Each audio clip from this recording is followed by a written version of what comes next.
तो जनाब मैं ज़रा क्विकली कोशिश करूँगी आपके साथ चलने की।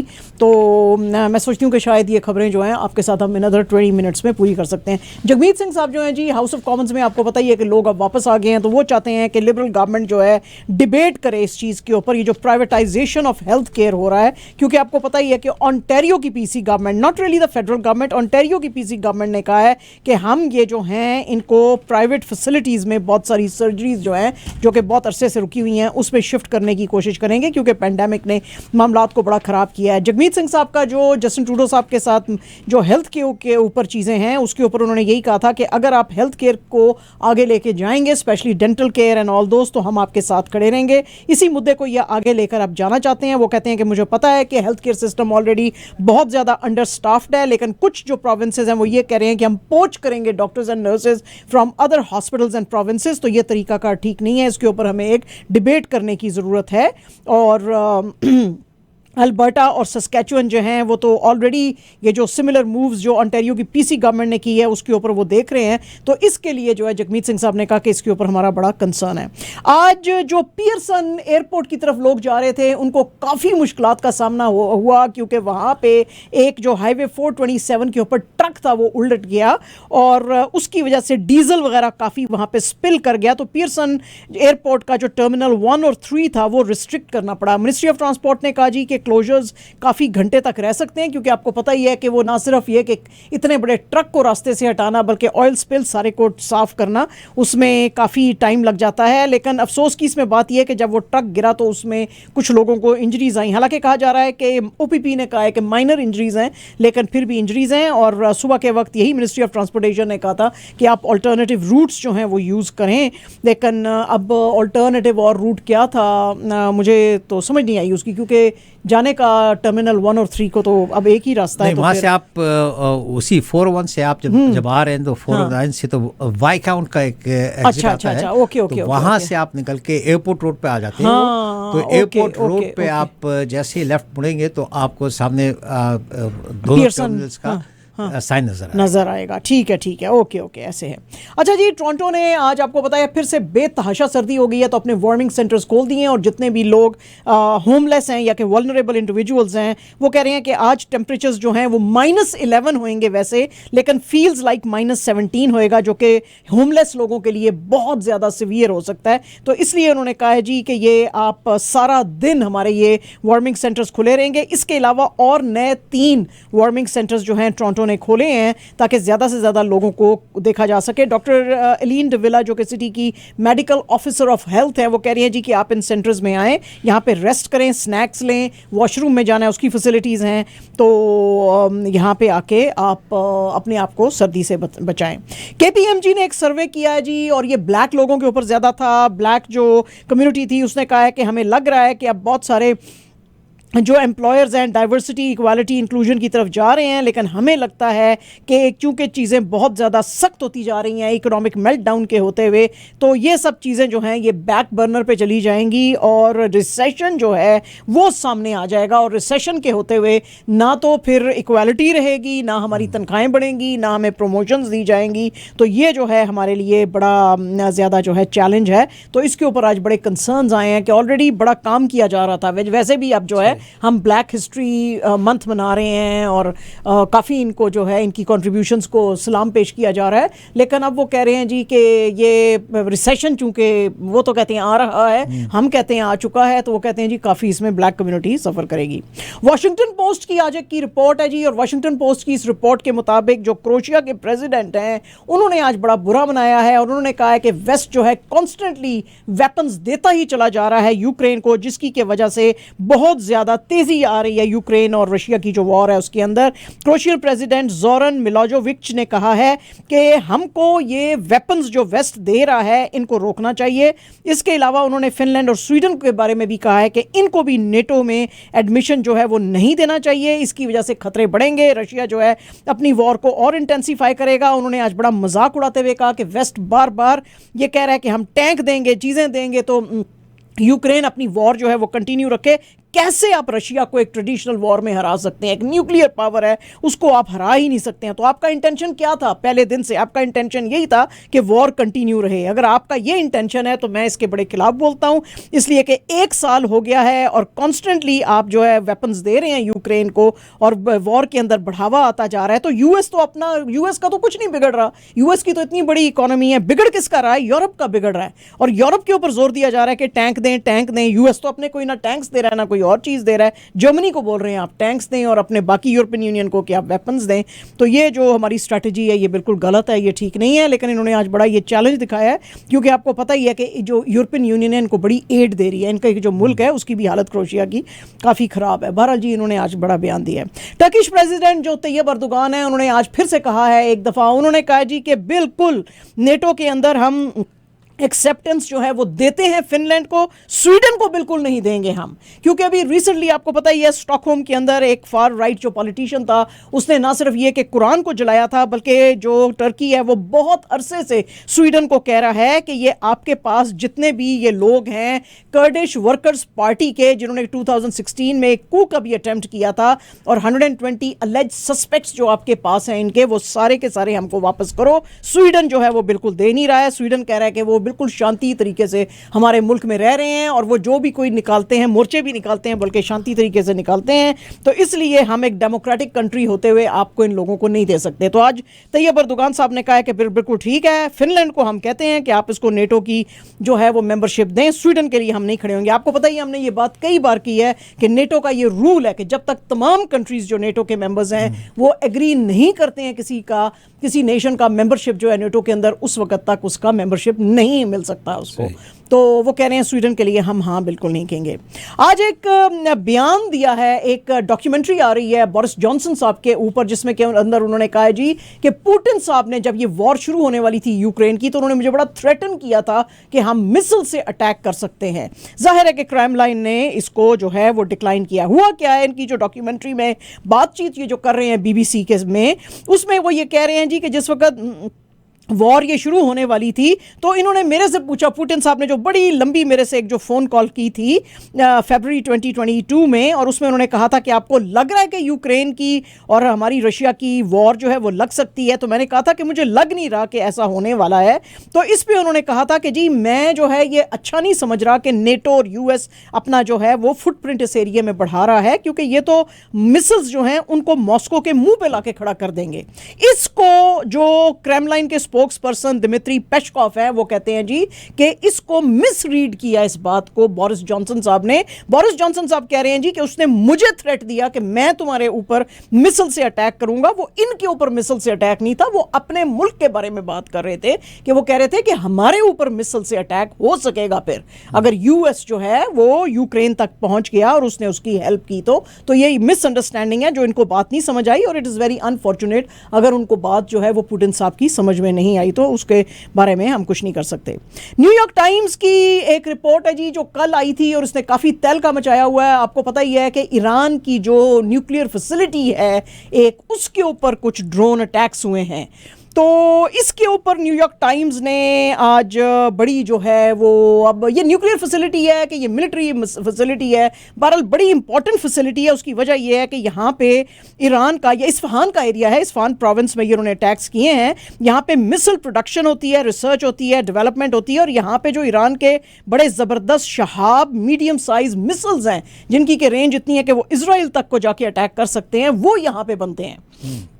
तो उसके ऊपर न्यूयॉर्क टाइम्स ने कुछ जो अमेरिकन ऑफिशियल्स हैं उनके साथ बात की है, और न्यूयॉर्क टाइम्स के मुताबिक जो है ईरान का ये कहना है कि ये मोसाद का काम है, ये मोसाद ने हमारे ऊपर अटैक करने की कोशिश की है, क्योंकि यूएस ऑफिशियल्स का अकॉर्डिंग टू न्यूयॉर्क टाइम्स ये ख्याल है कि शायद वो अपने लिए इतना घबरा गया है इजराइल कि वो इनके ऊपर, अब ईरान के ऊपर उसने अटैक्स शुरू कर दिए हैं। आपको पता ही है कि ये उस वक्त सारी चीज़ें सामने आ रही हैं जिस वक्त secretary of state Anthony Blinken साहब जो हैं उन्होंने अब अपना इजराइल का जो टूर है वो स्टार्ट कर दिया है और वो बेंजामिन नेतन्याहू साहब से मुलाकात करेंगे। और ऐसा होता था पहले, वो जो CIA के डायरेक्टर हैं विलियम बर्न्स जो हैं, वो भी आपको पता है लास्ट वीक गए थे।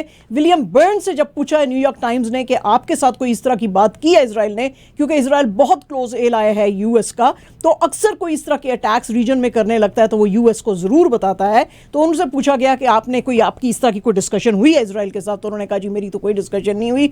और अभी तक पेंटागन जो है उसने भी ये कहा है जी कि हमारे साथ कोई इस तरह की, या सीनियर कुछ ऑफिशियल्स का जो जिक्र करता है न्यूयॉर्क टाइम्स कि जी हमारे साथ कोई ऐसा इसराइल ने इस अटैक से पहले जिक्र नहीं किया था जो उन्होंने इस्फहान पे, ईरान पे किया। तो ये मसले अगर ना देखेंगे तो जाहिर है कि एक्सपर्ट्स का कहना है कि ये फिर जो है इधर भी एक और भी मोर्चा खुल जाएगा वॉर का, तो ये खतरनाक हो सकता है।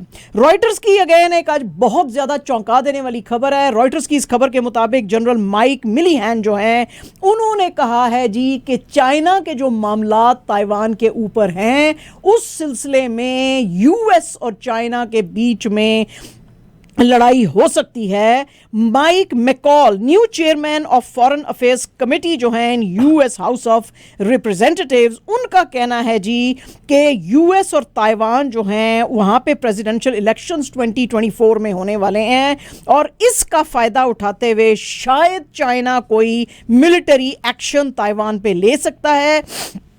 मैकॉल साहब का कहना है कि चाइना अगर तो कोशिश वैसे करेगा कि ताइवान को ब्लडलेसली ये ले ले, लेकिन ये मिलिट्री इन्वेजन जो है मेरे ख्याल में, मेरी जजमेंट में मुझे लग रहा है कि ये हो सकती है।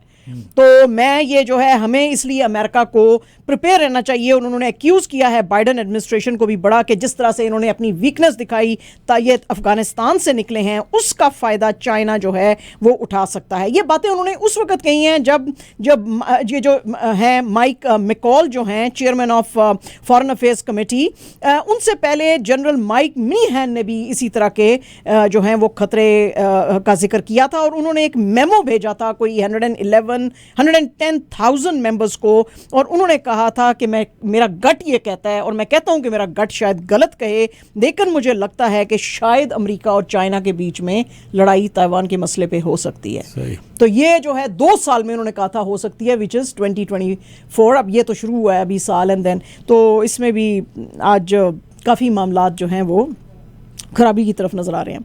अच्छा, ये फोर्ड मोटर कंपनी जो है उसकी जो इलेक्ट्रिक कार है मस्टैंग मार्क 3 SUV, उसकी कीमत उन्होंने जो है $5,900 पर व्हीकल जो है वो कम की है। और उन्होंने इसलिए कम की है क्योंकि टेस्ला ने अपनी प्राइसेस जो है इलेक्ट्रिक कार्स की 20% नीचे कर दी हैं, तो उसको मुकाबला देने के लिए फोर्ड मोटर कंपनी ने भी ये कहा है। और इसके अलावा वो कहते हैं जी कि 7,500 के टैक्स क्रेडिट्स मिल सकते हैं उन लोगों को जो कि मार्क 3 लेंगे। तो इसके लिए फोर्ड जो है वो अपनी कीमतों को काफ़ी नीचे रख रहा है और तकरीबन इन द रेंज ऑफ $55,000 रख रहा है ताकि जो है इनको टैक्स क्रेडिट्स मिल सकें। PTI यानी कि प्रेस ट्रस्ट ऑफ इंडिया की आज ये न्यूज़ है और इसके मुताबिक आज कांग्रेस के जो सेक्रेटरी जनरल हैं जयराम रमेश, उन्होंने आज मोदी गवर्नमेंट के ऊपर बहुत ज़्यादा हिट किया है और उन्होंने कहा है जी कि मोदी जी ऑपोजिशन के ऊपर बार बार अटैक्स कर रहे हैं क्योंकि अपनी फेल्ड चाइना पॉलिसी जो है उसके ऊपर बात नहीं करना चाहते हैं। जयराम रमेश उस वक्त उस मुद्दे पे बात कर रहे थे क्योंकि अभी कुछ दिन पहले एक्सटर्नल अफेयर्स मिनिस्टर जयशंकर साहब जो हैं उन्होंने कहा जी कि हमारी चाइना जो पॉलिसी है वो बिल्कुल ठीक है और हमारी गवर्नमेंट जो है वो बिल्कुल सही तरीके से इन इश्यूज़ को डील कर रही है।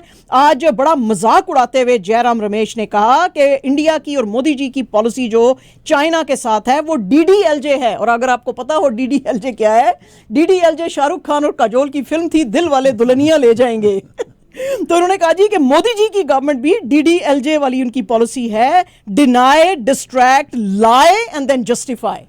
तो DDLJ वो कह रहे हैं और वो कह रहे हैं जी कि आप हमारा मजाक उड़ा रहे हैं और कह रहे हैं कि कांग्रेस के ज़माने में भी 1965 में जो वॉर हुई थी चाइना के साथ, 1962 में सॉरी जो वॉर हुई थी, तो उसमें भी तो बड़ा नुकसान हुआ था। तो उन्होंने कहा जनाब 1962 की वॉर में इंडिया ने एक एक इंच अपनी ज़मीन जो है अंडर कांग्रेस रूल अपना की बचाया था, जबकि 2020 में जब इंडिया की लड़ाई चाइना के साथ हुई है तो हज़ारों ही स्क्वायर किलोमीटर टेरिटरी जो है आप चाइना के पास खो चुके हैं। और आप इस बात पे गौर करें कि आपको दिपसंग और दिपचुक के एरिया जो हैं चाइना से कैसे वापस लेने हैं, और अपनी इनकॉम्पिटेंस को छुपाने के बजाय इन मुद्दों पे गौर करो। इसके अलावा बजाय इसके कि आप जो है ऑपोजिशन पे इतराज़ करते हैं। जयशंकर साहब के ऊपर आज वो उन्होंने काफ़ी बात की। उन्होंने कहा जी कि ये बड़ा इन्होंने राहुल गांधी के ऊपर बड़ी बातें बनाई हैं कि ये जाके जो हैं वो मिलते रहे हैं यहाँ पे ऑपोजिशन के लीडर्स को अमेरिका के अंदर। तो जयशंकर साहब के मुंह से ये बातें अच्छी नहीं लगती, क्योंकि यूएस का जब दौरा इन्होंने ओबामा एडमिनिस्ट्रेशन के दौरान किया था तो लीडिंग रिपब्लिकन्स जो थे उनसे मिले थे। तो ऑपोजिशन के लीडर से मिलना किसी भी डेमोक्रेटिक कंट्री के लीडर से का तो वो कोई इतना जुर्म नहीं है। तो आप अपने मामलात पे ज़रा गौर दें। राहुल गांधी जी जो हैं उन्होंने भी आज वो जो बीबीसी की जो डॉक्यूमेंट्री आई है इंडिया द मोदी क्वेश्चन, जो कि गोधरा के राइट्स के ऊपर है और गुजरात में जो 2002 में हुए थे उसके ऊपर बात करते हुए उन्होंने कहा जी कि जो सच है वो हमेशा सामने आके रहता है। अगर आपने स्क्रिप्चर्स पढ़े हैं, अगर आपने भगवत गीता पढ़ी है, अगर आपने उपनिषद पढ़े हैं, तो उस सब के अंदर होता है, चाहे आप बैन लगाएं, चाहे आप प्रेस को सप्रेस करें, चाहे कितना भी आप सच को छुपाने की कोशिश करें, सच की एक बड़ी नेस्टी हैबिट है कि वो हमेशा सामने आके ही रहता है। तो लोगों को डराने से, धमकाने से, ओप्रेस करने से, बैन करने से चीज़ें छुपती नहीं हैं। और आपको पता ही, हमने बताया था कि बीजेपी की गवर्नमेंट ने अनाउंस किया है कि ये बीबीसी की डॉक्यूमेंट्री हिंदुस्तान में नहीं दिखाई जाएगी। तो काफ़ी लोगों ने इसको कहा था कि ये सेंसरशिप है। तो उसी की बात आज राहुल गांधी जी कर रहे थे। तो वो कह रहे थे जी कि सच जो है वो हमेशा सामने आके ही रहता है। पाकिस्तान के अंदर आज जो पेशावर की जो पुलिस लाइंस की मॉस्क है उसके अंदर आज जो है सुसाइड अटैक हुआ है, और उस मस्जिद के अंदर अटैक की वजह से 59 लोगों की अभी तक डेथ हो चुकी है और 157 से ज़्यादा लोगों को वहाँ पे ज़ख्मी हालत में लेडी रीडिंग हॉस्पिटल जो था उधर शिफ्ट किया गया है। पेशावर के डीसी सैफुल्लाह खान ने कहा है कि हमारी सबसे बड़ी प्रायोरिटी जो है लोगों को डबरी के नीचे से निकालना है। इसकी जिम्मेदारी जो है इस धमाके की टीटीपी ने ली है। सरबकफ मोहम्मद और उमर मरकम खुरासानी जो टीटीपी के ऑफिशियल्स हैं उन्होंने कहा है कि हमने ये ब्लास्ट इसलिए किया है कि हमने ये जो हमारे खालिद खुरासानी को जो लास्ट ईयर मारा गया था उसकी डेथ का हमने बदला लिया है। इसके ऊपर बात करते हुए पाकिस्तान के प्राइम मिनिस्टर शहबाज शरीफ साहब ने कहा है ये जो ब्रूटल किलिंग मुस्लिम्स की गई है, जो कि ये कुरान की और इस्लाम की टीचिंग्स के अगेंस्ट है, और आप लोगों के अंदर फियर पैदा करना चाहते हैं। वो लोग जो कि अपने अल्लाह के घर में नमाज पढ़ रहे थे उसके ऊपर अगर कोई अटैक कर रहा है तो वो अपने आप को मुसलमान कैसे कह सकता है। तो अगर आप हमें डराने की कोशिश करेंगे तो हम डरेंगे नहीं, और हम आपको बता देना चाहते हैं कि हम आपको जो हमारी माँ यानी पाकिस्तान के खिलाफ ऐसे काम करेगा उसको हम सफ़ा हस्ती से हटाएंगे। ये तो बयान आते ही रहते हैं और फिर अटैक्स भी होते रहते हैं। अच्छा जी, आपको पता ही है कि लास्ट वीक हमने आपको बताया था कि पाकिस्तान अब रशियन क्रूड ऑयल के लिए एग्रीमेंट्स जो हैं उन्होंने साइन किए हैं। तो आज बीबी जरदारी साहब जो पाकिस्तान के फॉरेन मिनिस्टर हैं उनकी मुलाकातें जो हैं जो रशिया के फॉरेन मिनिस्टर हैं सर्जे लेवरॉव के साथ हुई थी, और उसमें सर्जे लेवरॉव ने इनको बुलाया था और इनसे मुलाकात की है वहाँ पे मॉस्को के अंदर, जिसमें कि उन्होंने कहा है जी कि दोनों कंट्रीज़ जो हैं वो इकोनॉमी, एनर्जी और कनेक्टिविटी के ऊपर काम करेंगे। इसके अलावा रशिया ने कहा है कि हम पूरी तरह से आपके जो एनर्जी नीड्स हैं उनको भी मीट करने के कोशिश करेंगे। पीएमओ की तरफ से यानी कि पार्लियामेंट पीएम ऑफिस की तरफ से एक प्रेस रिलीज आज आई थी। आपको पता ही, हमने आपको फ्राइडे को बताया था कि जो यूएई के प्रेसिडेंट हैं शेख मोहम्मद बिन जायद अल नाहियान पाकिस्तान अपने प्राइवेट उस पर पहुंचे हुए थे। तो उन्होंने कहा कि मैं अब ऑफिशियली भी प्राइम मिनिस्टर शहबाज शरीफ के साथ के बात करूंगा। रहीम यार खान में आपको पता ही इनका पैलेस है जो शेख जायद का होता था, वहाँ पर ये अक्सर आते हैं। तो लेकिन आज उन्होंने अपना जो दौरा जो था वो उसको कैंसिल किया है। इन्होंने आज आना था पीएफ नूर खान एयर बेस पे, लेकिन मौसम के ख़राब होने की वजह से आज का ये जो ऑफिशियल दौरा था फिर इनका ये इसको पोस्टपोन किया गया है।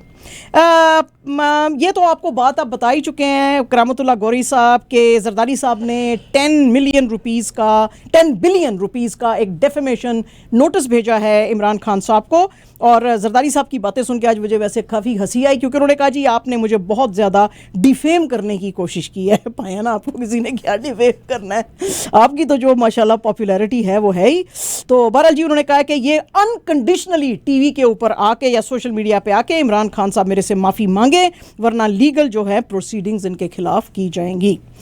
शेख रशीद अहमद साहब जो हैं उन्होंने कहा जी कि मुझे लाल हवेली से निकल जाने का नोटिस दिया है जबकि मैं घर पे था भी नहीं, और ये बिल्कुल इलीगल है, हमें आप हैंग कर सकते हैं अगर ये प्रॉपर्टी मेरी नहीं है। अगर ये साबित हो गया, तो अगर ये साबित ना हुआ तो मैं आपको बता देना चाहता हूं कि ये इवैक्यूएट ट्रस्ट प्रॉपर्टी बोर्ड ने जो किया है ये गलत किया है, क्योंकि ये प्रॉपर्टी हमेशा से मेरे पास थी। शाहरुख खान साहब जो हैं उन्होंने आज ज़रा थोड़े से मज़े लिए। आपको पता ही है ऋतिक रोशन साहब की एक फिल्म नई आ रही है फाइटर, दीपिका पाडुकोण के साथ। तो उसमें शाहरुख खान साहब ने कहा कि इसमें फाइटर जो है वो दीपिका पाडुकोण है और ऋतिक रोशन उसका जो है लव इंटरेस्ट है। और ये फिल्म जो है ये भी सिद्धार्थ आनंद बना रहे हैं। आपको पता ही है कि सिद्धार्थ आनंद ने पठान भी बनाई है। अच्छा जनाब, पठान जो है वो उसने हिंदुस्तान में 5 दिनों में ही 200 करोड़ को क्रॉस किया है और ग्लोबली 500 करोड़ को ये फिल्म जो है ये क्रॉस कर चुकी है। और इसके ऊपर आज बात करते हुए शाहरुख खान ने मुंबई में कहा कि जिस वक्त मेरी फिल्म ज़ीरो आई थी तो मेरा बहुत ज़्यादा मेरे जो थे वो कॉन्फिडेंस जो था शैटर्ड था, लेकिन अब जो है मुझे बड़ा कॉन्फिडेंस आया। तो उन्होंने फैंस का बड़ा शुक्रिया अदा किया। आज एक बहुत ही ज़बरदस्त आइकॉनिक एक सेल्फी ली गई है, और वो सेल्फी किस मौके पे ली गई है ये और सेल्फी किसने ली है? सेल्फी ली है जी जेनिफर लोपेज, ओपरा विनफ्री और किम कार्डेशियन ने। ये मौका था एनास्टेसिया बेवर्ली हिल की जो 25th एनिवर्सरी थी उसकी वो मना रहे थे, एनास्टेसिया सोरे की ये जो ब्यूटी ब्रांड है। लेकिन ये मौका ये भी था कि ओपरा विनफ्री जो है 69th बर्थडे अपनी मना रही हैं, तो उसके ऊपर जनाब इन्होंने हसीनाओं ने बड़ी ज़बरदस्त आइकॉनिक तस्वीर ली।